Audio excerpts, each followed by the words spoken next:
Today's episode is brought to you by Wild card, bitches! Yeah! It's high noon.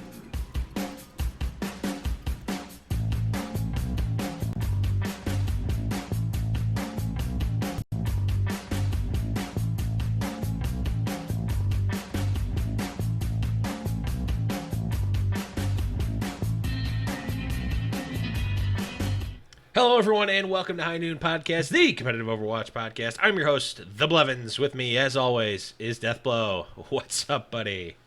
Not too much, my man. How are you? Good, good. Only took us a couple of takes to get this one ready to go. That's it. I had to hit like 3 buttons. It was pretty difficult. I know. So, 3 buttons is a lot, man. That's 300% the number of buttons I usually have to press. They had to be timed specifically. It was a whole ordeal. I know. It was... Second time's a charm. It was way too much. It was way too much. But we got maybe a straightforward episode, but it's a big one in terms of implications and moving forward. Well, maybe not. I don't know. I guess it depends on who you're a fan of or who you're not a fan of. That's really going to affect how big you think this You're week right, is because gonna be. nothing matters anymore, Blevins. Nothing matters at all. It's true. The As an outlaws are gone. Season's over. Back it up. It's okay. I got my backup team. Toronto's. Oh, nope. Oh. And done. Okay. So who is? Well, we'll talk about who your horse in this race is, but we got to go over a little bit of housekeeping first. We got Around the Payload, new episode a couple of weeks ago. We had Bob, Boop, Ramses, and Vomel. We talked about that last week. Another episode coming soon, TM, maybe next week. I don't know. It's going to depend on a couple of things, but soon TM is always a good answer for that. Blackwatch Report, of course, always keeping the episodes coming for your Tier 2 Overwatch and Tier 3 as well. All of that good stuff from Kyle and Thorne. And Foul Play, also bringing in the new episodes. Wrapping up, too. Yeah, wrapping up. We are, I think this is, I think they're doing one more here. Maybe they'll do a mock draft or something. But yeah, this is the end of the fantasy season. There's no there's no fantasy for the, don't press the outro again like I did in the pre-show. There's no Playoffs. there we go. Yeah, so definitely make sure you check out Foul Play for your fantasy Overwatch League needs and wants and desires. But before we get into the news, let's talk a little bit about what we did. Death, anything fun and exciting for you this week? Well, I mean, Roll Queue went live, so I did all my placement games on my main account, did some of them on some alternate accounts, been playing a good amount of Overwatch this past week, even went out and picked up my 4th account, Nice. so that way I can do Genji Doomfist only shenanigans. And I'm currently slogging my way through getting to level 25 so that I'm allowed to queue comp. But what I can tell you is that when level 3 in quick play, I'm called a Genji god. And everybody always asks my Doomfist why it's so mad at them. So needless to say, I'm kind of a big deal. So It's true. Now you know how all those Overwatch League players feel whenever they play anywhere else. That's awesome. Well, like you said, Roll Queue is out, and I have Overwatch installed on my computer still, so that's good. all right. Have not I'd say played baby any steps, but we haven't made any of those either. No, so. no. I almost, no, I didn't get the itch. I had a little bit of the itch. I thought about it, and it just didn't. You're a busy guy now with the TFT podcast and everything like that going on. So it's a little tough, but we're gonna get you in. We're gonna get you in. I definitely want to get in and play some because all signs are pointing towards Roll Queue being fun and reinvigorating. Has it lived up to the hype for you, Death? Or I know like when it was in PTR, everyone was speaking its praises. Everyone's saying it's the best thing. It's the rebirth of Overwatch. But now that it's been out on PTR for a while and now it's live, do you still feel that? Are you still in the honeymoon phase? Is it kind of leveled off for you, or is it still great? I honestly, I do think it's still great. I really haven't had any leveling off, or I don't feel like a honeymoon phase has ended. So, my opinion that I think it's great for the game, going to do a lot for it, is all still perfectly valid and still very true. One thing I will say that maybe because we don't sit down and talk about playing the game ourselves very often is and maybe we didn't get to this, is it's not a cure-all, right? It doesn't make all your games great. You're still going to get toxic idiots in your games, and you're still going to have problems like that, and people still don't know what they're talking about, right? So when they're like our Reinhardt needs the switch, and it's just like, or what was a perfect example, it was my May pick was doing nothing, I was being told, right? And we were just losing, right? You can't play the meta DPS hero in competitive. But it was completely fine that it was like Diva Roadhog for our tanks, that there was no main tank. We had no shield. It was the May that this guy was focused on. You're never going to fix that problem where people are just so out of the loop and blaming the wrong things.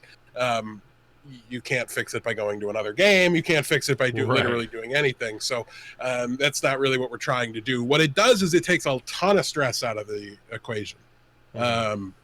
You don't have to worry about like, oh, do I need to flex to a different role? Or you're not auto losing because 4 people insta-lock DPS and they're all playing chicken with each other to try to get the other people to switch so that they can play and get their win on playing a damage role. So it's a lot better from that regard. And if you are a support or tank player, you get the added bonus of like extra credits or extra loot boxes and stuff by playing the roles that need people to play. They give you a little incentive to play them.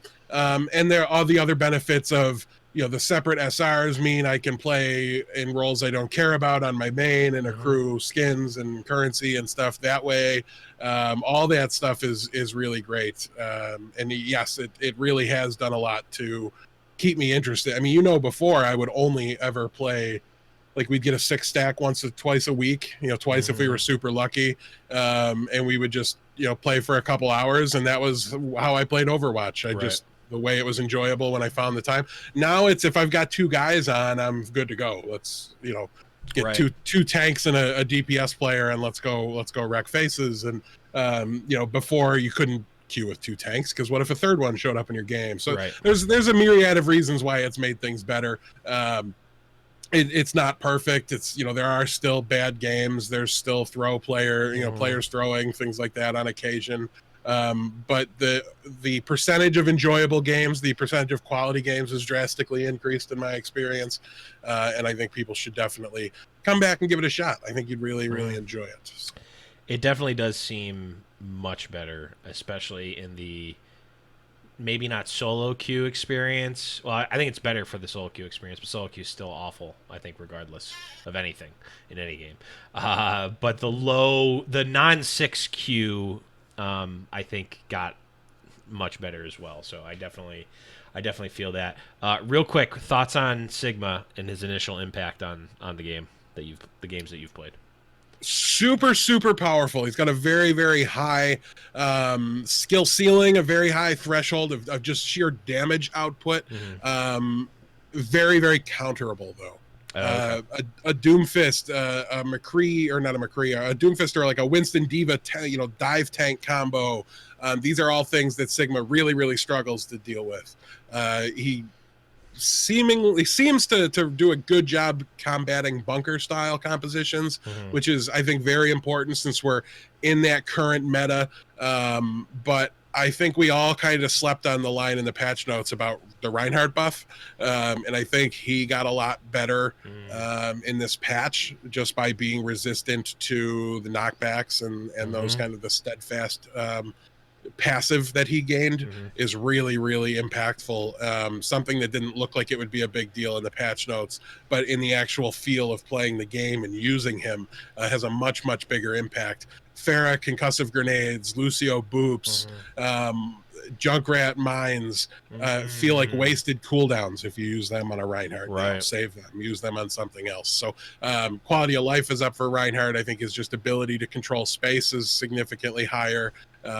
So I do think He's very interesting. I think he shakes up the meta by existing quite a bit, and used as a counter pick. But I don't expect us to go into a Sigma-based meta into the play-ins, if for no other reason than the Overwatch League teams are very busy individuals and also kind of cowards and afraid to try these new things. Historically, not even taking a shot. It's a fact, right? Like goats came from contenders and things like that. And it's, we were a little bit in the off season at that time too. So that does help to explain why Overwatch League didn't get there. But yeah, so I don't think we're going to see, a huge impact, but I think we'll see less Orisa going into the playoffs.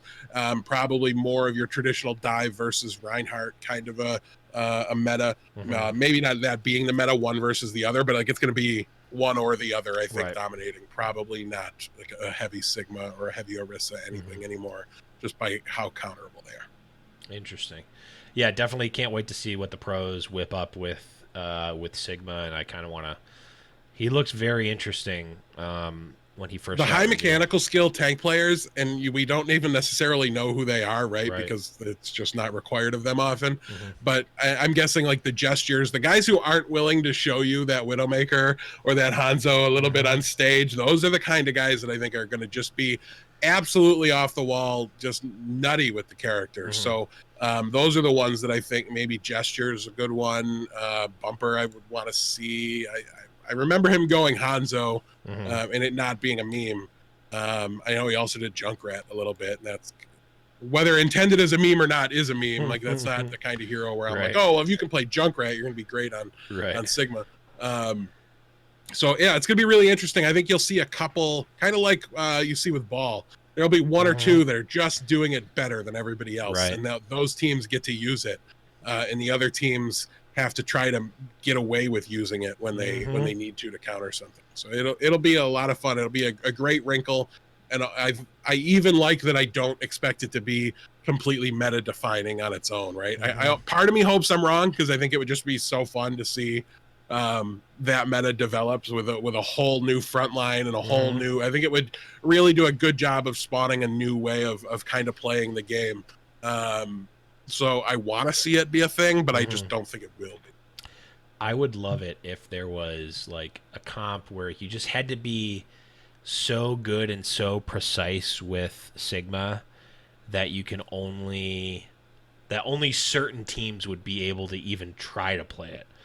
But it would still be good, maybe not. I don't know. It's certainly a hard rope to walk.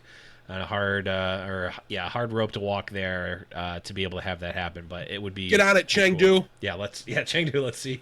They're the one. Let's just name them. They're the ones that are going to do it if anybody's gonna. So sneak in and show us what it's all about, guys. Yeah, well, we'll talk about that for sure. But let's move on here.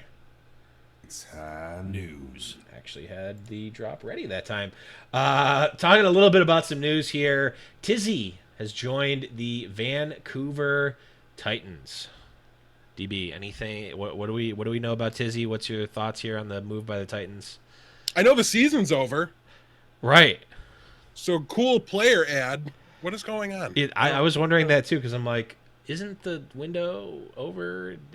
Can't they not? It's weird. To me, this is them locking up a player they want for the future, because they even went out of their way a little bit to say it's still pending visa approval.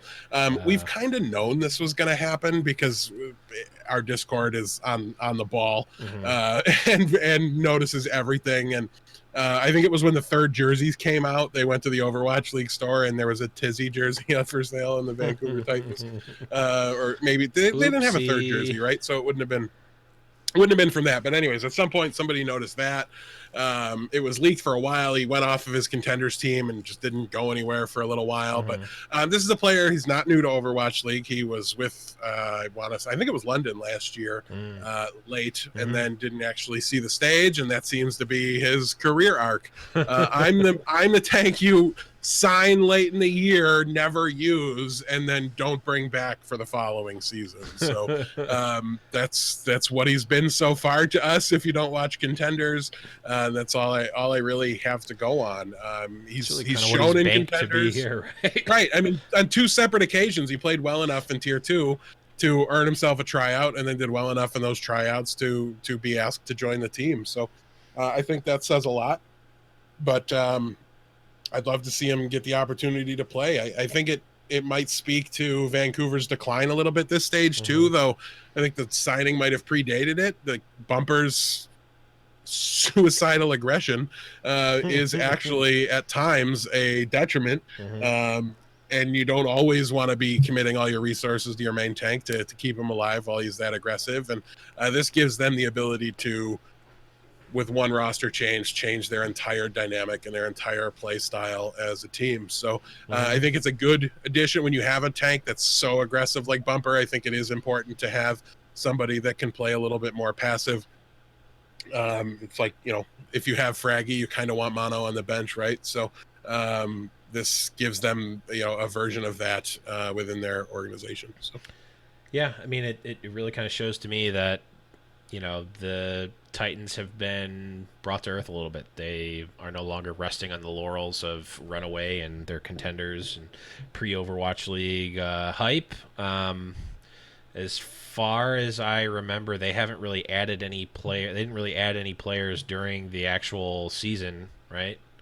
If I recall correctly, I don't think that they. I don't think so. No, they brought Hurag in and they brought Repel in at the beginning of the year, and I don't think they've got any others. So this is their one edition. Their one edition after it's too late to actually play them. But yeah, I mean, I think even if the Titans were to win the season 2, you still want, as a Titans fan, you can never be be satisfied with just the one victory, but you need to see progress, because the other teams are going to be working to get up, and unless you're like completely dominating the entire playoffs and the entire season, you want to see some progress moving forward. So interesting pickup. I do like that it does, like you said, kind of counteract Bumper, almost like the mono Janice. I couldn't stop thinking of Jonak. Stupid double J's. Janice dynamic. Although in that case, you really never wanted to see Janice. But regardless, so doesn't Janice only have one J? Just not to steal your excuse for getting the name screwed up. That's perfectly respectable. Moving on here. Well, I got nothing. There's a J in my name, so I combined that with Janice. There's Janu with 2 J's. Okay, so Janice. This is what I was thinking. There's a J in Janice and a J in John, and I think that I could play a better Lucio. Never mind. I got nothing. I'm digging myself a good Reinhardt than Janice. Yeah, because I can hold left click and move forward, and that's it. No. That's the problem. He moves forward. Stop moving. No. I don't shift forward. I just move. I just slowly move forward because I'm on the payload. I've lost faith in you. Yeah, now you're losing team fights slower, and I'm not sure that's a good thing. So. I got nothing. I dug myself a hole and I got nothing. But I do like the move by the Titans. They need to do something to instill some confidence, shake things up, and at least give the roster a little bit of not fear, but we've talked about this in the past. Like, you want to give the roster like a little bit of competition, get them some backups, and also make people work for their spot on the roster. It's a good motivational tool for sure. For sure. So that is good for the Titans. Last piece of news here, we have the Washington Justice hired a new GM, Annalyn Ballin Dang, who you may remember as the social media manager or the community manager, I don't know what her actual title was, for the LA Gladiators, and also the community lead for Team USA Overwatch, and is the GM for Team USA Overwatch World Cup team this year, I believe. Yeah, I mean, Washington has been GM-less, at least publicly, since Kate left. Jeez, it feels like forever ago. Stage 2, I think. Yeah, feels like forever ago. For sure. So, I mean, obviously someone who's been in the league, is used to working with teams, is used to working with players. I mean, overall seems like a really good pickup. And if, she has had anything to do with some of the shakeups that have happened, although that seems more like the meta kind of falling for Washington here. But I don't know. Any thoughts? Any thoughts on this signing, Death? it's a hell of a promotion. Right. I mean, she did a great job as what was the official director of social media and community for the Los Angeles Gladiators. I mean, I know I'm going to generalize what she did with the Gladiators just to prove a point, but I'm not sure what managing a Twitter account does for your ability to run an Overwatch League team as a general manager and scout players and bring people in. But she's been exceptional at every job she's been given in the Overwatch League space. She's been a part of multiple selection committees for the World Cup, and I think that gives you a very, very insightful look into what that process is. Sat and worked with Bare Hands last year, and I know he's told us that they were very teamwork oriented as far as the committee goes, right? Like I was selected general manager, but I'm, he said it, everybody was involved in that process, all 3 or 4 of them. I can't remember off the top of my head. So it's a heck of a step up, I'll say that. But I think, for all the lack of information we get about GMs and things, GM's a little easier to analyze, right? Like if the team brings in underwhelming talent, that's the GM's fault. And that's where, how you kind of need to look at it. So we're going to find out if she's qualified to run this. Obviously, Washington interviewed her, has had the opportunity to talk to her. She's wildly popular in the entire Overwatch scene. So I think it's a good shot, but it's not a layup, for Washington. It's a shot. It's got to work. So hopefully for their sake, it does. She's joining at kind of a difficult time, right? Like she's joining at the end of their resurgence and at the end of them suddenly playing very, very well. So she could easily take a lot of the blame if things go south again to start season 3. But we'll have to wait and see. We all kind of know what the problems are on this team. They are going to need a better flex support player, and they're going to need a better main tank player if they want to be, I think, season-long competitors that are meta-proof and don't just find it's a great way to be Houston, right? To just find some metas where you pop in, but otherwise be disappointing. That would be and honestly, becoming Houston would be a step up for Washington, considering the full scope of the season that they had. So maybe that's a decent season 3 expectation, to be just outside the playoffs instead of bottom of the standings all year and then make a miraculous run to 19th. But otherwise it's, very up in the air, very hit or miss. But obviously we wish her luck. She didn't go to Dallas or Boston, so she's got my well wishes. I hope everything works out great. And I hope she's able to find those pieces that make Washington a serious contender next year for sure. Yeah. I mean, if you think about like what actually would qualify someone as a GM right now, like over someone else, like obviously you can look at like, what makes someone a good GM in the NFL? Well, there's also been 8,000 years of GMs in the past, and we kind of know that. But like now, it's like Overwatch has been out for 4 years, maybe, like 4 years, not even 4 years. And like she's obviously been in the community, she's worked with the team already. I know she obviously knows a lot of the players, has a good relationship with a lot of the players and the community. I mean, all things point to being a good pickup there. Obviously, she's got a big a big challenge ahead, taking a team that was unarguably at the bottom of the pack for most of it. Take out the outliers, and they're one of the worst teams in the league by far.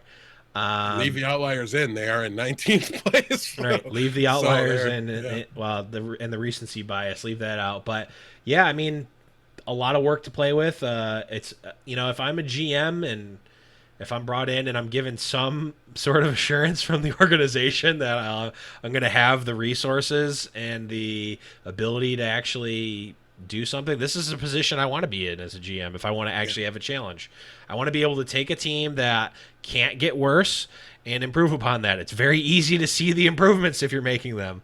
And you're not taking, an NYXL or a Vancouver Titans or San Francisco Shock, and it's very easy to see the failures that happen with that. And they might not necessarily be your fault, but boy, oh boy, people are going to put the blame on you if they are. So yeah, and in fairness to her as well, the Gladiators have a slightly goofy, at least as I view it, and just judging off of what's listed under the organization as the staff, I don't see anybody with the job title of general manager. I do see the title of manager, but I don't. Like, to me, a manager is like business operations, and a general manager is like the head of scouting and player acquisition.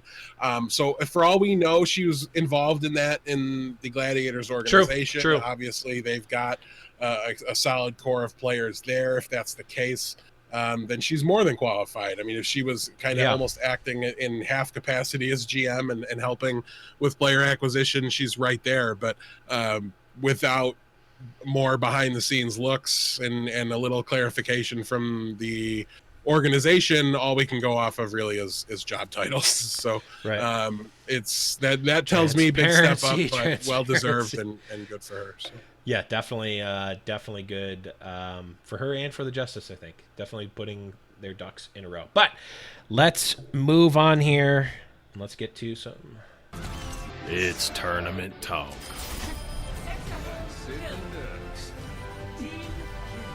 In the penultimate week of the regular season, we will talk about the shorter week, but not the shortest week because that's coming up this week. But we start off with the Florida Mayhem winning 4-0 versus the Boston Uprising. Hangzhou Spark winning 3-1 over the Dallas Fuel.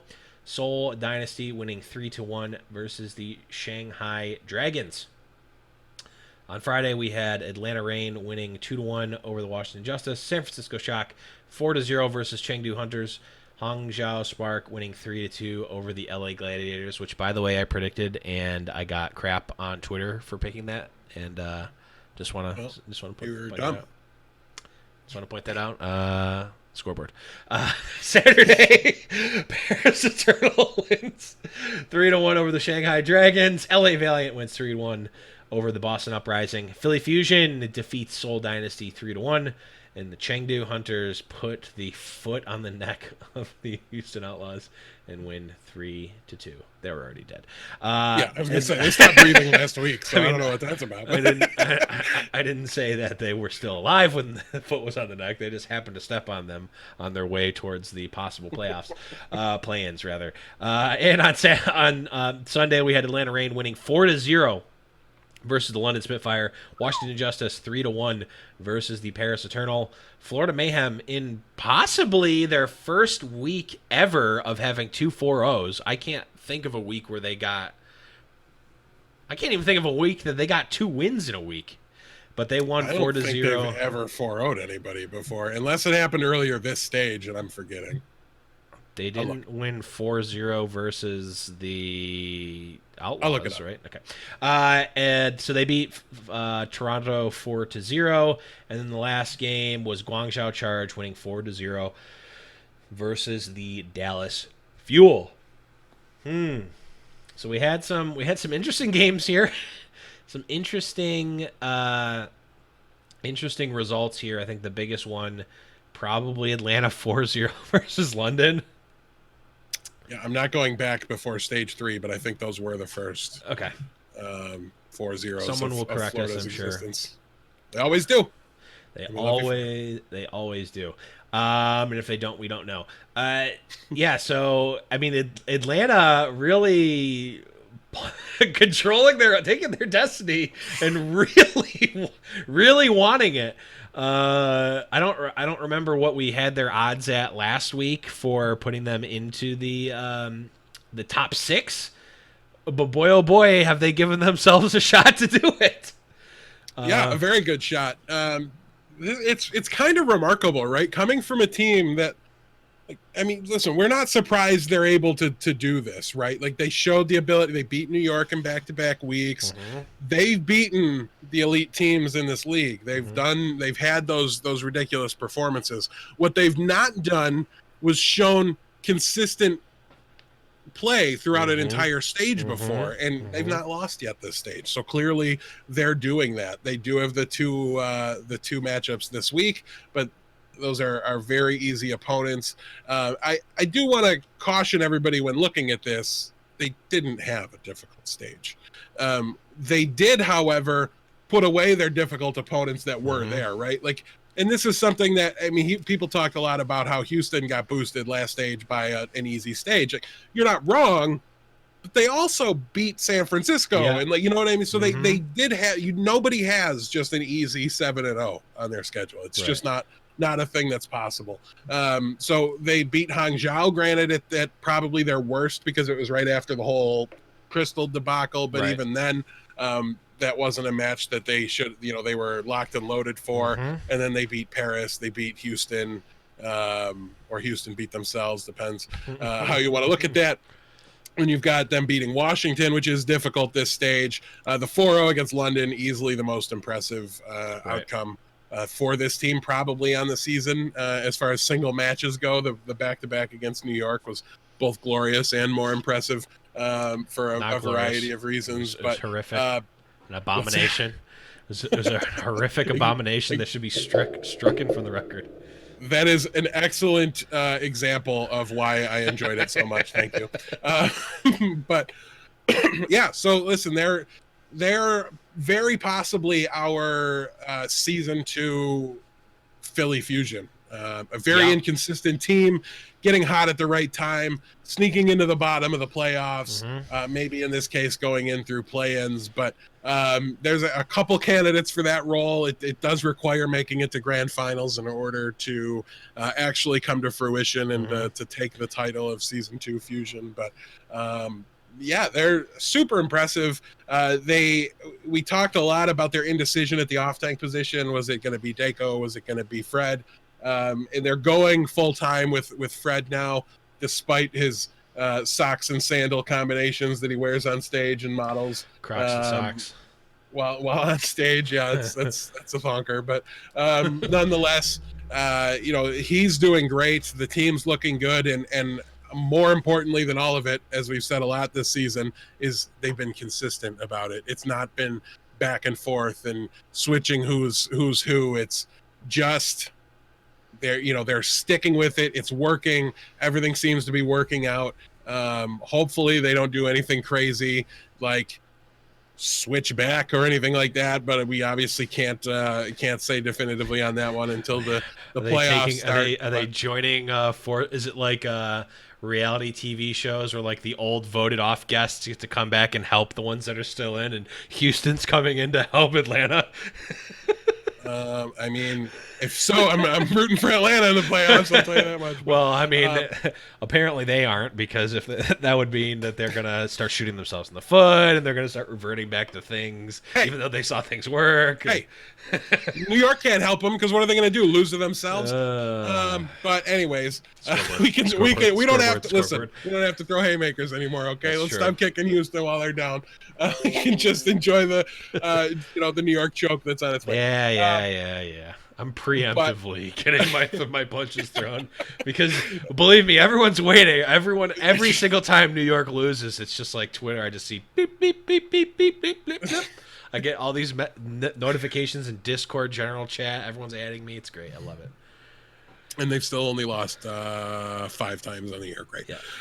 But yeah, so you do catch a lot of flack considering the remarkably few number of losses they have. But nonetheless, we'll be adding another loss to that record, I think, this week. But we'll see. Nope. Definitely not. But let's talk about the standings here. So we have Titans, Shock, Excelsior, Spark, and Gladiators are all locked.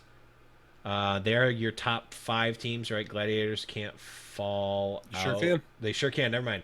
No, they can't fall out of top 6. They can't fall out of top 6. Their seeding is not locked. Okay, the seeding, seeding's not locked, but they are in the top 6. That is not going to change.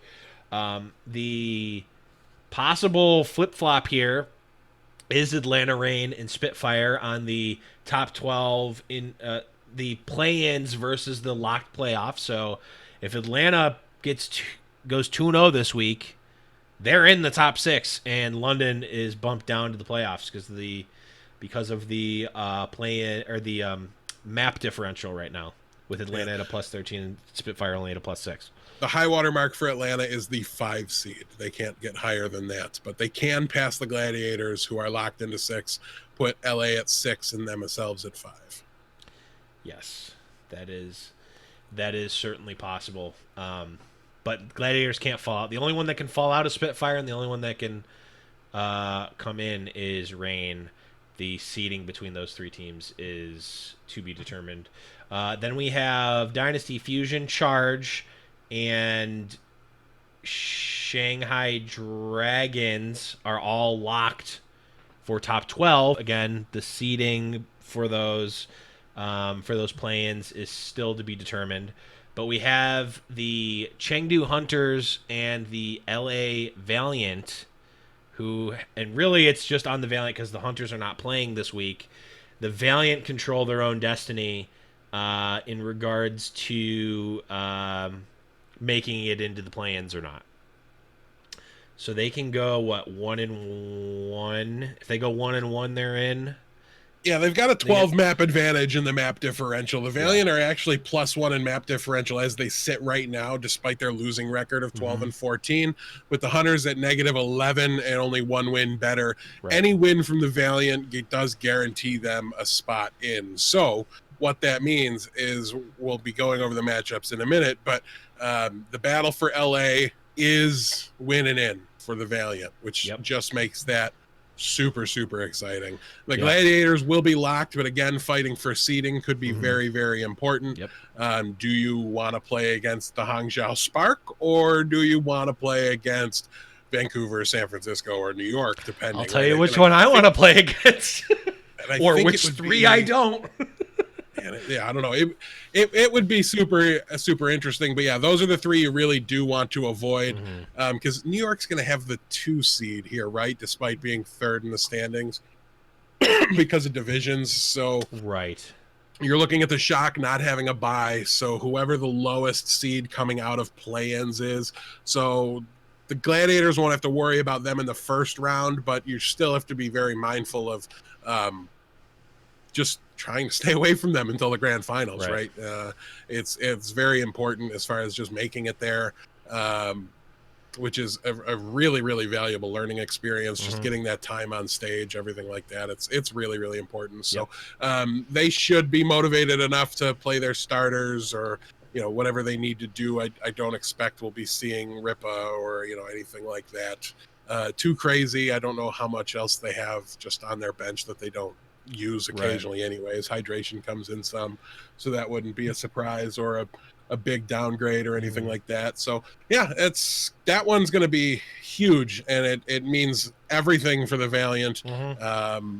They won't be eliminated with a loss there, but man, I mean, to lose like that in front of the home crowd, then to go into a must win, like win or go home game against San Francisco, who most people think is the best team in the league at the moment. That's a tough ask. Very, very difficult task. Yeah, we haven't seen a home team lose yet, have we? Dallas went 2-0.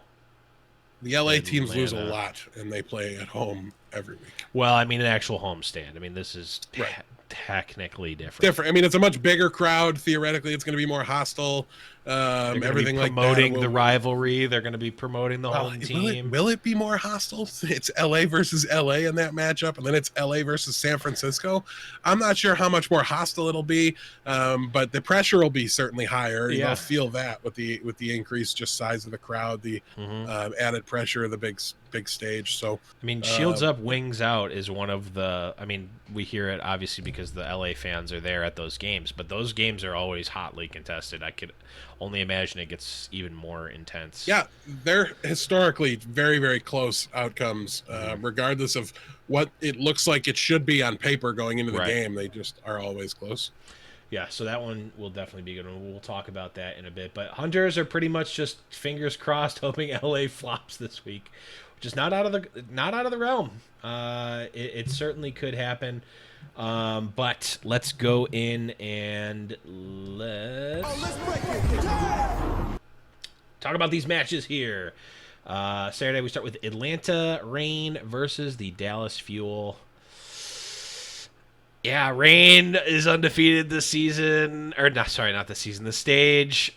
Dallas, well, it's Dallas. Of all the things I've been right about this year, I'm not sure I've been more right about anything than about how bad Dallas was going to be when the DPS players had to play DPS heroes. I'd be lying if I said I wasn't enjoying it, and I'm going to enjoy watching Dallas get 4-0 in this match. Give me Atlanta to win 4-0. Erster's a beast. Nobody on Dallas can touch him. Let's just hope Unco's mouse is fixed. Yep, and this is the I'll agree with you here with the 4-0. This is the first step for Atlanta in getting into the locked playoffs. I'll say this, though. It would be the most Atlanta Reign thing humanly possible to do to show up and get 4-0 in this game. True. In a game that couldn't be easier on paper and couldn't mean more on paper. They just go in and just sit down at their keyboard and take a dump. We've seen it before, and I don't know. I mean, I feel like Atlanta might be in one of the best positions in terms of being afraid to play against them, because we've seen them. Like, okay, Excelsior, you kind of know what you're going to expect. They're going to be like, I mean, honestly, if you're looking historically, you're not very afraid of them in the playoffs, right? But regardless of the taboo behind it, like, you know what to expect for Excelsior. You can play up to that. They're always going to be good, so you know you're going to have to bring a game. Atlanta, like, you've seen them be really bad, and you've seen them completely pop off. And that sort of lightning in a bottle, that's what you need, because the playoffs are the bottle, right? You don't need to have the expectations game. Yeah. There's no fan of any of the other 19 teams that's going to see Atlanta on their schedule and go, "Oh, we can't win that one." Right. There's people like, I mean, as a Houston fan, if I was going into the playoffs against Atlanta, I would think Houston had a decent shot at it. Right. And if I was going against the San Francisco Shock, I would think, "Oh, I'm glad we made it. That's good. It was good. I'm rooting for him. I don't have high hopes. Right. Let's go. Go. It's a free roll. You're playing with house money. Right. That won't be this. So yeah, they're terrifying to play from, because it's gonna upset any fan bases that happen to lose to them. It's a rough spot to go into the playoffs against an Atlanta Reign team that has been so streaky. Yeah. And we've got Dogman playing the full heel and just pouring the gasoline on the fire of those fans. That's what I want to see more than I think anything else. But speaking of things I want to see, we've got Boston Uprising versus New York Excelsior. I'm going to, for the last time in the regular season for Season 2, give my patented 5-0 stamp here for NY. Does Boston have any chance in your eyes, Deb? Of course they do. Of course they do. Should they? No, not even a little bit. The problem is New York is opting into the same level of ineptitude that Boston fell into on accident. True. So until it counts again, until it matters, I don't have any expectation of a high effort level or a high preparation level from the New York Excelsior. I think they've done it again. I think they phoned it in. I think they're sandbagging. It's impossible to say, but there's no reconciling the difference between what we saw from them in stage 3, even when it was not going, they haven't had as smooth of a season this year as they did last year. Right. But I still can't reconcile that updated performance, that season 2 stages 1 through 3 average, with what we're seeing here in stage 4. The only thing that makes sense is they're spending less time prepping. They're spending less time scrimming. They're playing Minecraft again. I don't know what they're doing, but they're not solely focused on Overwatch right now. And I don't know what would make them think it was a good idea to enter this situation again, but here they are. Boston is a significantly worse team, not even really in the same ballpark as far as tiers go. Boston's down there with Dallas at the moment, I think, for one of the worst teams in the league at the moment. But New York isn't trying, and trying versus not trying, they're all very individually skilled, right? So I could easily see Boston popping off and stealing this one. I don't expect it. Even when sandbagging last year, New York got some wins against the lower table teams, and that's what this should be here. So. Yeah, I mean, I choose to ignore the sandbagging and just go with what I know that should be true. And that's a 5-0 from New York. Next up, we've got a marquee match here that means really nothing at all in terms of playoff implications or anything. But we've got San Francisco Shock versus Vancouver Titans.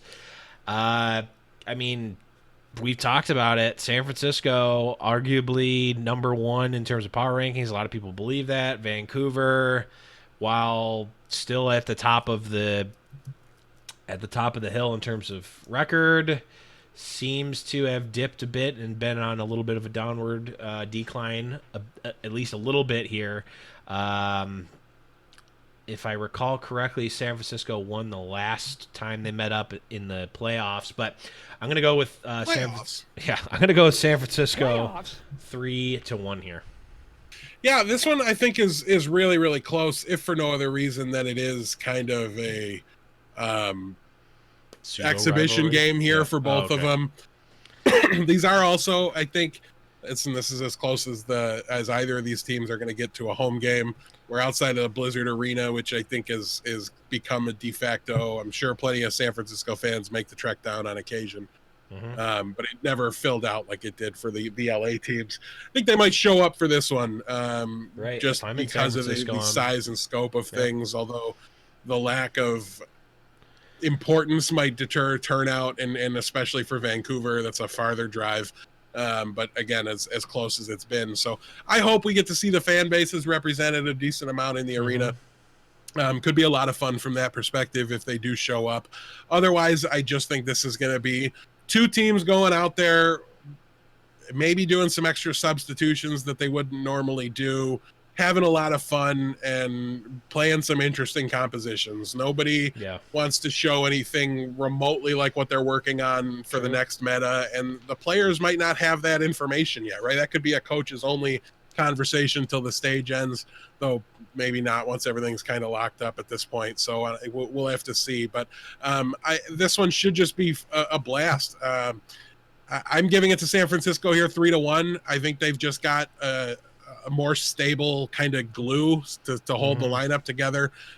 Choi Hyo Bin and Moth specifically, Violet as well, although Violet I think does have some weaknesses in hero pool, things like that, although I don't know if his Ana play times increased to dispel that rumor or not, but I know at least previously it was very low compared to the rest of the league. But specifically Moth and Choi Hyo Bin give San Francisco such a stability that no matter what they do with the rest of their roster, they seem to be just fine. So I'll be going with San Francisco here to win 3-1.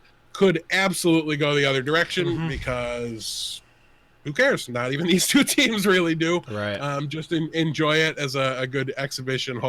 Hopefully we see some interesting hero selections and some fun moments and pop-offs there.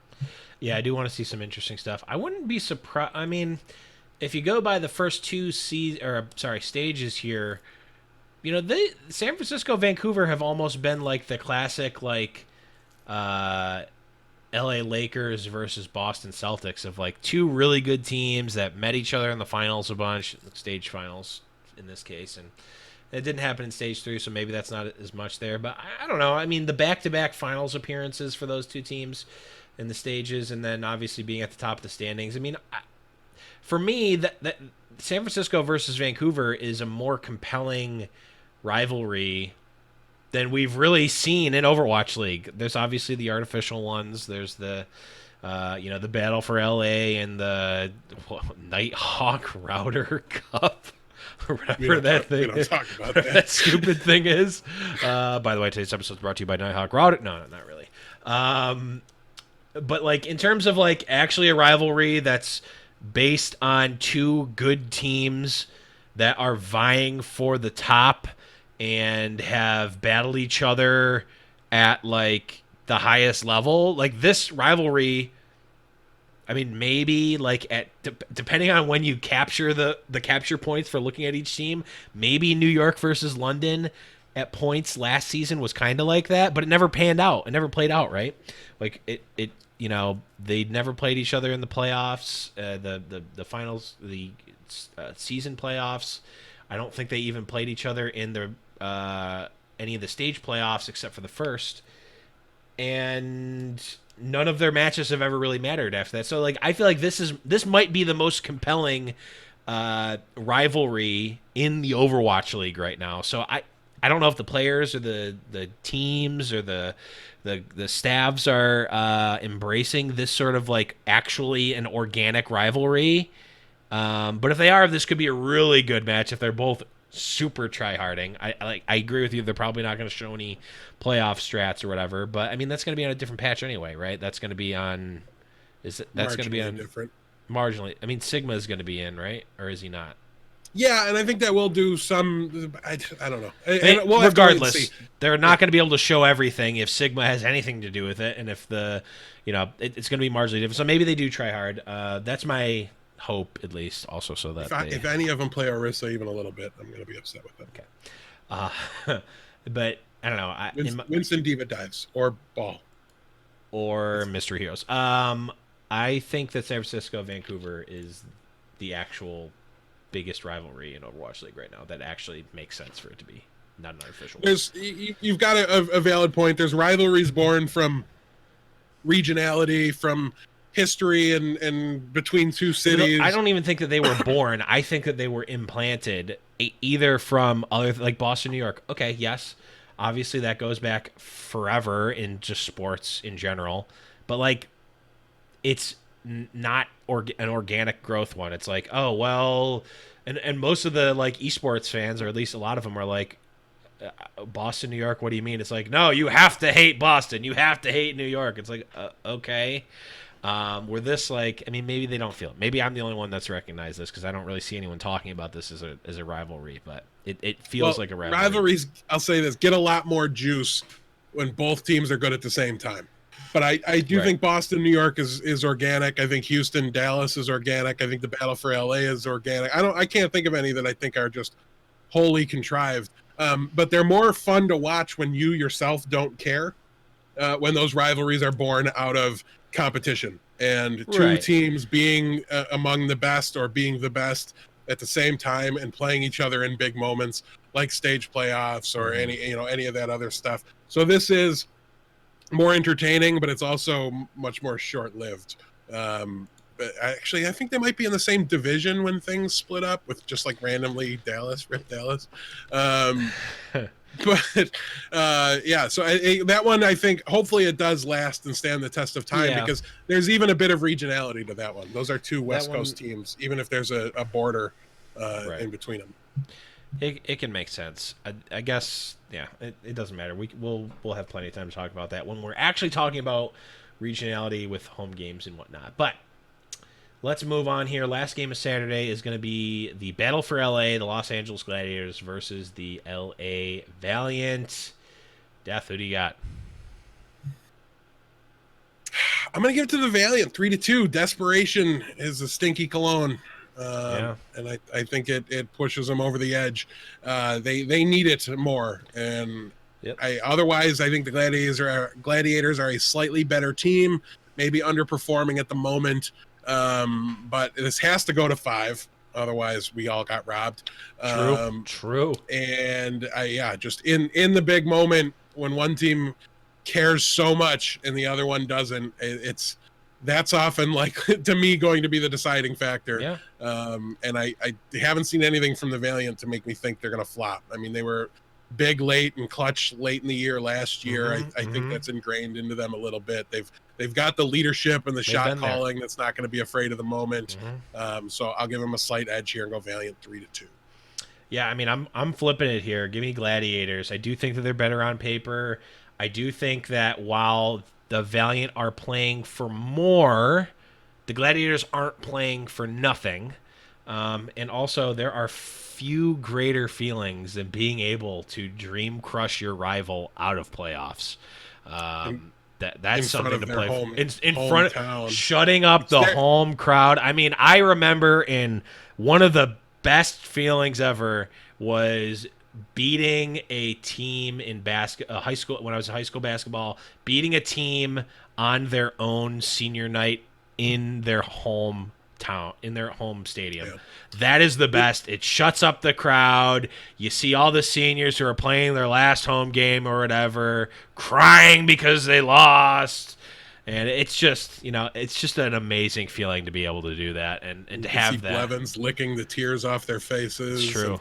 And, you're not wrong. I like the pick, but yeah, it's going to be interesting. And for the record, we recognize it's LA versus LA and LA, but it's the Los Angeles Valiant Homestand Weekend, and that's presented by Kit Kat Gladiators. I'll guarantee that. But I don't know. I hope you're right, because who doesn't want to see Chengdu in the playoffs? I did read that in chat, but I think you're alone, so I'm going to say it anyways. I think everybody wants to see Chengdu in the playoffs, except for Ice Angelo. I hope you're right, but let's go to the coin, see what the coin has to say. We'll go tails for the Gladiators, since that's where my heart is anyways, and it's heads, because this coin hates me the last couple weeks. Man, the coin wants to see LA Valiant. I'm getting a new coin for Season 3. I've had enough of this one. You're not getting a new coin. That coin's great. You're right. I'm going to forget about the coin entirely until the season starts. You just got to let it recharge. It'll be sitting there. You just got to let it recharge a little bit. I mean, we could start using my coin, the original coin. I don't know where it is. It's somewhere. It's dead to me. It's somewhere. Mine has a beard on it. It's better. It is. I mean, I'm not saying it's not better. It's just not the original coin. Let's move on to Sunday. We got Hangzhou Spark versus Shanghai Dragons. I mean, I put my faith in the Hangzhou Spark to win last week, and they came through for me, baby. I'm picking them again. Give me 3-1 over Shanghai. What are you, blind? Yes. Okay, then I'll take Shanghai 3-2. It's super close. This is two teams that are locked up. Neither of them, I think, are playing near their best Overwatch of the season. It's going to be very interesting. I picked it Shanghai for the reason that they haven't been playing a lot of DM, and theoretically, with everything locked up and really nothing to gain here, there might go back to DM, because he's not been out there in a little while, and I think that's what they need to do. That's a little bit of mental gymnastics to get myself there, but I'll take Shanghai 3-2. It's a lame the coin duck. Will it's a lame duck me. game. Go Shanghai tails, and hey, it is tails this time. All right, there you go. Yeah, this is a lame duck game. No, fine. Agree with me when I don't care. Coin. I mean, there's against placement here that matters, but in terms of being in or out of the play-in or playoffs or play-ins, it does not matter the result of this game. And play-in placement doesn't matter as much as regular placement, and no matter what, you're talking about the difference between 7th and 8th, and so much of that depends on what opponent gets out. Like, you have so little control. Very little of this match matters whatsoever. Right, whether you're in 3 or whether you're in 7th or 8th, you can't. Play-in teams aren't thinking about seeding; they're thinking about you got to win it. You got to win it all anyway for the play-in, so it does not matter. Right. It does not matter whatsoever. Next up, we've got a match that could theoretically mean quite a bit, especially if Atlanta gets the win over Dallas. We got Atlanta Reign versus Boston here. I mean, Atlanta's on a tear again. Like I thought, what could possibly be easier than beating Dallas? And that answer to that might be beating Boston here, or at least similarly close. Give me Atlanta. Give me the 4-0. Give me the full 8-0 sweep to put the Atlanta Reign into the playoff locked. I'm gonna just put the Atlanta Reign into the playoffs. No play-ins. Lock them up. I'm just gonna do it with a 3-1. I don't really have too much of a reason for it other than Atlanta's inconsistencies. It's hard for me to peg them to win 4-0, especially twice in a week. So, I don't know. I'll give them the 3-1 win. I think they're significantly the better team here. Completely different scenarios for these teams, a drastic tier difference. Absolutely. And I don't know why I was about to flip a coin, because we certainly don't need flip the coin. Both sides are heads, and heads is Atlanta. Next up, we got the match we wanted to see all year, and now we get to see it when it doesn't matter even a little bit. We got New York Excelsior versus Vancouver Titans, and doesn't matter. I'm holding true. New York is still going to get there. Give me New York in 5. The sandbagging aside, They can play up if they want to. I think New York likes to play up to these teams. I want to believe that they're going to try in this match, and that when they try, they have a chance. I want to believe that. Show it to me, because you might have to play this match again in the playoffs. Give me New York 3-2. If you guys usually listen to the podcast on your podcast feeds, I want you all to go to YouTube and go to this moment in the podcast and just witness somebody lie to themselves. Just try wholeheartedly to fool themselves. You can. His heart's not in it. It's in it. He's dead behind the eyes right now. He can't even. I don't know. I couldn't even see him while I was talking. I can't. I believe it. It's just, is that right? Is the question. It's like, no, it's not. Give me Vancouver here 3-1. Listen, this would be a fight if it mattered.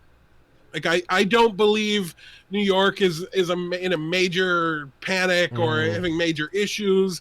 I do think Vancouver is much more beatable in a DPS meta than it was in GOATS. They were a cut above in the GOATS meta for sure. Only San Francisco worked their way up to catch up to them. Not even New York did. New York was very probably alone in that kind of second tier, but it was below. They could have fought them. Whatever, it would have been great to see. I would have loved to see it. Maybe next year.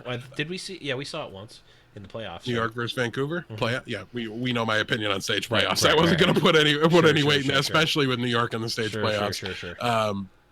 But yeah, so I'm going Vancouver here. They're the team that I think is reviewing tape on their opponent leading into the match, and maybe scrimming once or twice. And I think scrimbucks might not count for much, but New York doesn't have any, so they certainly can't buy bus anything. So yeah, I'll be going with Vancouver. Is the coin right or wrong, Blevins? The coin is. I mean, you got to have tails never fails for New York. You just have to. So the coin is wrong then. All right, we flipped it. Oh, you are lucky that it's tails, my friend. Woo! You are lucky that it's tails. Let's go. Let's go. I covered it at a time. We established the coin was wrong. No, you established the coin was wrong. So, and I agreed. But I'm also agreeing that I'm wrong, but I'm going down with the ship here. And it's going to be glorious when they win. I can't wait. This might be even though it means absolutely nothing, this might be my most hyped match of the entire year. I wish it did. I almost wish it meant something. I don't want New York to be on the brink of not being in the playoffs or something, but I almost wish that this meant a little bit more. But speaking of things that mean quite a bit here, at least for one of these teams, and at least possibly, actually, no, it will mean something no matter what. No, actually, regardless, we've got San Francisco Shock. I'm like convincing myself of things back and forth over and over again. San Francisco Shock versus the LA Valiant in the last match of the regular season. I mean, if my prediction is correct, LA Valiant has lost their first match against the LA Gladiators in their home arena, and they now are in a win-in position for the play-ins versus arguably the best team in the league. I'm not thinking that they're in a good spot. Now, if you're correct, they have won their first win-in. They're in the playoffs. They have no reason to care about San Francisco. They need to start preparing for their play-in matches. And I don't think that the odds of them winning versus San Francisco are very strong. Give me San Francisco 4-0 here. All right. So just to break it down, you've got them going into this game with everything on the line. Needing the win. Needing it. And just getting slapped 4-0. Yep. Into season 3. Just getting banished right to the Shadow Realm. Into season 3. Okay. So my scenario is they've locked the playoffs. They're riding high, okay? They are on Cloud 9 in front of their home crowd. Whoa, Cloud 9 is... And they are just going to get slapped by the San Francisco Shock 4-0. Yeah, so this is a drastic tier difference. San Francisco will have enough of their home crowd. And I mean, we know the demeanor of some of those guys in San Francisco. Yeah. They're not Super and Sinatra aren't like, oh, we're so happy for the Valiant that they get to play in front. No, they want blood. This is their home game. This is their home game almost as much as the LA Valiant. That's the way they'll think of it, at least. So, yes, I have San Francisco running away with this one and getting the win here 4-0 against the Valiant. It's on paper kind of rough. The Valiant looking solid, looking like a good team. Not as good as San Francisco looks at the moment. Right. And in my scenario, they're checked out too. That's why it's a 4-0 on my board, is because they've clinched. They've made it, like you said. They're maybe looking beyond it, or at least not in a big pressure state. And yeah, it won't matter too much. They're not going to do major things to increase their seeding much higher than 12 anyways. So it won't matter much in my scenario. In yours, it's soul crushing and brutal. And I like your scenario better. Can I go change mine? Because I don't think 0-7 stage teams should make the playoffs. I've said it before. I'll say it again. Yep. I hope you're right. Yeah. Go Gladiators. Yeah. Gladiators. Gladiators. Love it. But before we end the show here, let's review each of our playoff scenarios based on our predictions here. So in your in both of our scenarios, our top 4 is locked: Vancouver, San Francisco, New York, Hangzhou, and also Atlanta and Gladiators are flipped in our scenario. So in yours, Atlanta is number 5, Gladiators is number 6, in mine it's Gladiators 5, Atlanta 6. London makes it in here. Seoul, Guangzhou, Philly are all the same. Shanghai's the same. Chengdu. And in my final seed, my 12th seed, I've got the Los Angeles Valiant sneaking in. As we said, I've got them narrowly getting by the Gladiators. Yep. Who do you got in your 12th spot? My 12th seed is going to be the Chengdu Hunters here, because LA could not win either of their win-ins. They've got the 0-2 when they only needed one round to win. I mean, it's so delicious in front of their home crowd. I know. I want to see it so bad. I want to see it so bad, and I feel like most people are going to be rooting for the home team, which makes me want to see them lose even more. You've got me so on board. I'm in, brother. I'm with you. Yeah. So we're the anti-LA Valiant club here, because we do need to be at least partly in LA if we want this to happen. We need Roar and crew to really crush them here.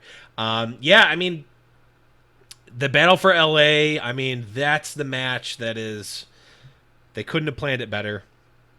It's the 2 LA teams playing in the home arena in a match that matters everything for Valiant, and at least nothing for Gladiators. So that match that panned out perfectly. Unfortunately, I feel like we had more play-in scenarios last season, but maybe we didn't. Maybe I'm just remembering incorrectly. It just doesn't seem like this.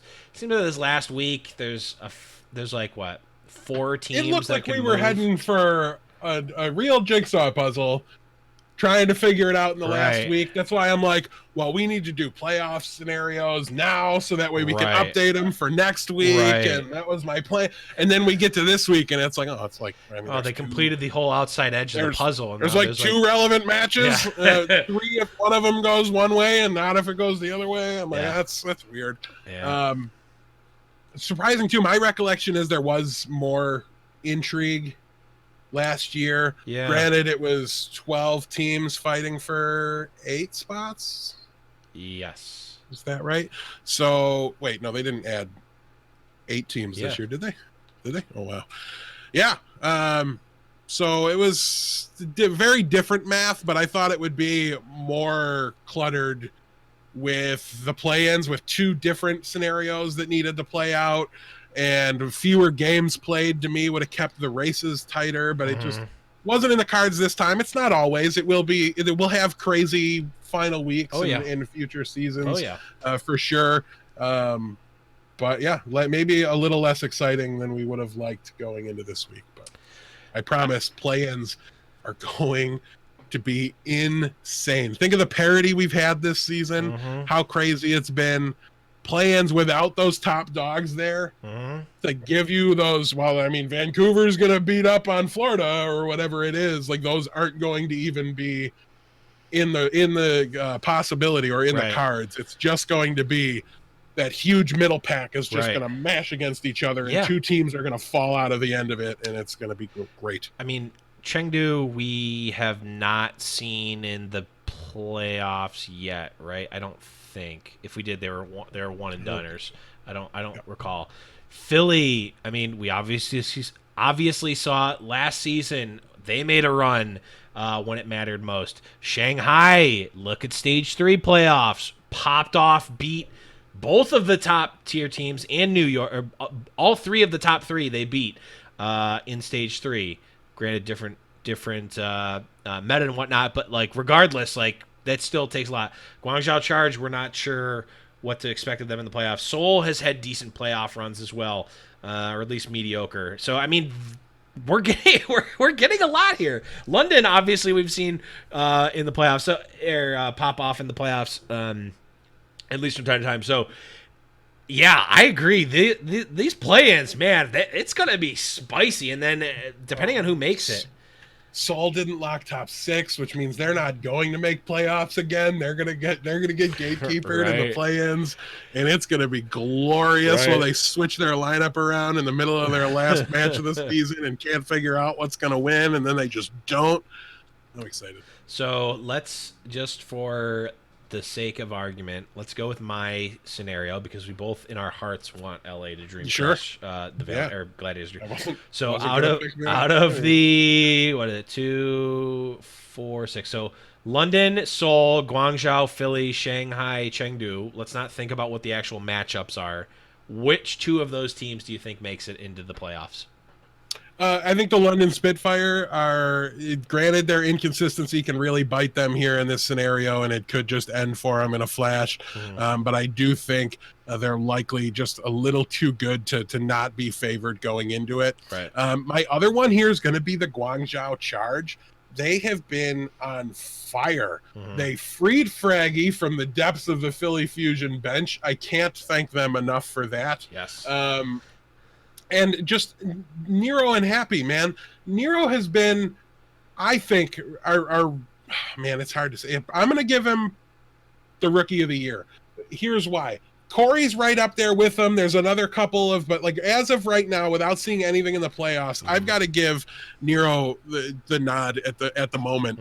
Super, super flexible. We've kind of always known about him. It's just, could he kind of stand up to this level of competition and this level of talent that was on the stage? He's shown that in spades. I think he's just the quiet assassin. We've got Corey and Stratus with their sunglasses and frag videos and everybody. This is them. To me, the love for Washington that they've gotten is akin to rooting for Shanghai in the middle of their 0-40. It's different. We waited until they were good. It's better, okay? But it's still like, you're rooting for you're happy for them instead of the Charge, because the Charge weren't god awful previously in the year.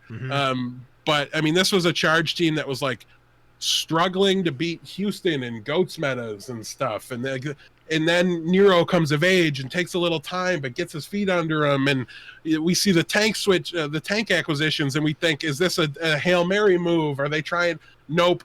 They held pat, and in large part because their DPS players were taken out of Goat's jail and just set free, that they were able to go nuts. So yeah, I'm giving my second nod here to Guangzhou. They're too, it's hard to say this because we've only seen them be good in one meta, but they just feel a little bit meta proof. Yeah. Whether they have the top end to beat the top teams, I don't need them to do that right now. Just get out of play-ins. So I'll say Guangzhou is my second pick here. How about you? Who do you got? I'm going to agree with you on your London Spitfire pick. They are certainly, I think, on paper, the favorites here. They've also shown, obviously, They know exactly what it takes to win a season championship. They know exactly what they need to do for the playoffs. Obviously, something about their preparation for these playoff matches has worked in the past, and we can't necessarily say that about all of the other teams here. I like a lot of what you said about Guangzhou. I'm not going with Guangzhou here. I'm going with the... If you say Seoul, you're finishing this podcast by yourself. No. Not so. I'm going with the wild card of wild cards here, and I'm playing the drop. Give me Chengdu Hunters as the other one here. They're in on my list. I want them to take this opportunity that was gifted to them by the LA Valiant flopping in their home week. Give me Chengdu in there. I want to see them play something crazy. I want to see them play some Sigma. I want to see them do crazy stuff. I mean, here's the thing. We've seen Chengdu play weird stuff and have it work for them for short amounts of time. Now the other teams adjust to that and get there. That's the thing about the playoffs. It's the lightning in a bottle. And when you think lightning in a bottle, what is one of the teams that is absolutely going to come up? That's got to be Chengdu. They've had the Guangzhou Charge, whose logo is literally a lightning bolt. I have no idea what you're talking about. And take your literal glasses off, Poindexter. Give me Chengdu Hunters. When you think of pandas in a bottle, who do you think? And also, it's a complete coincidence, but I mean, I got the panda on the shirt right now. It's not a Chengdu Hunters panda, but still, give me Chengdu Hunters. Give me London Spitfire here in the play-ins. I think regardless of who we see, it's going to be a big one. And the format right now, we talked about it before, about kind of our leeriness at the play-ins and how it's kind of It was always about whether or not it was the best possible move, not would it be hype and fun to watch in the moment. That's what I was going to say. It doesn't matter what we thought of it. It's going to be awesome to watch this week. Enjoy the hype and the fun while it's live and while it's on. Get ready for it. Afterwards, we'll worry about whether or not we're going to need. We'll enjoy the ride while we're here. We're going to need content to talk about for some of the off season, so we'll hold our complaining about how bad it was afterwards. But yeah, this is a big week. This is a big week for at least a few teams. Our last homestand of the week or of the season here before we go into our all homestands. Any last thoughts before we sign off here, Death? I can't believe you captured a panda and put it in captivity in a bottle like that. That's not okay. I didn't say how big the bottle was. That's true. It could be huge. Or how big the panda was. Really, all we've done was open a zoo. That's all. That's all we've done. I have a zoo inside of a gigantic bottle, and it's also High Noon Productions is now in the zoology business. Yes. No, that's it. Go play some Rollock. Rank all your different roles. If you're in bronze, my Doomfist Genji main account is coming for your ranked games to keep you in bronze or silver or whatever terrible placement I get. I'm personally rooting for bronze.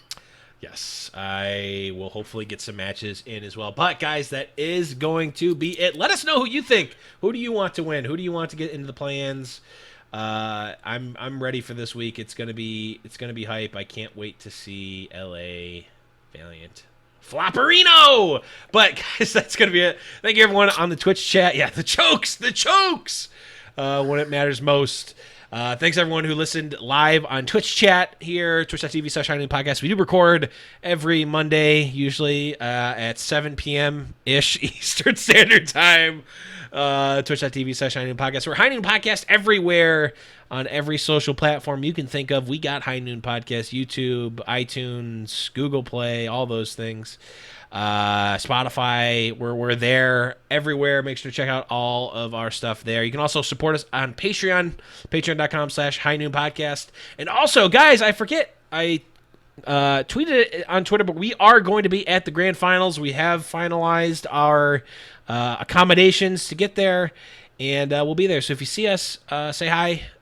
We'll take pictures. We'll sign coins. We'll just have a normal conversation like a human. I gotta practice signing coins apparently, just in case. We that guy comes up with a season 2 coin. We did sign a coin last year. I'll sign another one.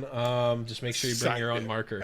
The marker made a visible smudge on the coin when I wrote. Yes, that's all I can say. Guys, that is going to be it. Thank you all for watching. Enjoy the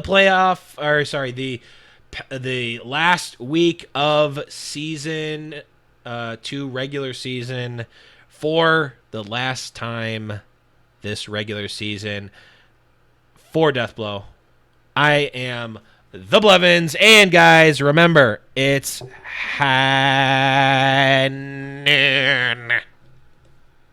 Got his boots and he put on his hat. Threw the coin away that same day. It's in his past and he's not looking back. He says, finding mine now, God's my way. He's not good, but he sure ain't bad. He'll make amends for the sins that he has. He says, I'll change the world one bullet at a time till I find mine. I think that capturing Panda in a bottle should be like a figure of speech for like having a little bit of rage that you unleash at the right times. I think you heard it here first, folks. And also you heard it here last. You'll never hear that again. No, because you want to capture a panda to signify unleashing something. It doesn't make any sense.